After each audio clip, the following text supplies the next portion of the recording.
কবর থেকে লাশ তোলা ও সিআইডি দিয়ে তদন্ত করানোর কথা বলে 2 লাখ টাকা আত্মসাতের অভিযোগে গ্রেপ্তার 3।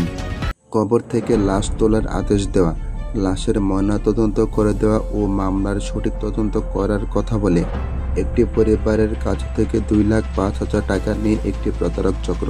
ওই পরিবারের তথ্যের ভিত্তিতে পুলিশের অপরাধ তদন্ত বিভাগের সিআইডি বগুড়া জেলার সদস্যরা 3 প্রতারককে শনাক্ত করেন এবং বুধবার রাতে কৌশলে জেলা কার্যালয়ে ডেকে এনে তাদের গ্রেপ্তার করেন।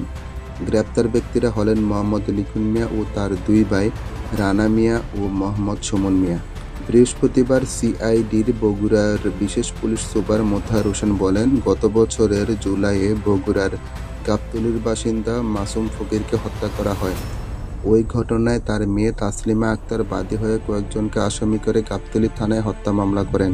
পুলিশ সুপার মোতাহার হোসেন বলেন, বিষয়টি জানতে পেরে গ্রেপ্তার 3 জন সহ একটি প্রতারক চক্র মাসুদের মেয়ে তাসলিমার পিছু নেয়।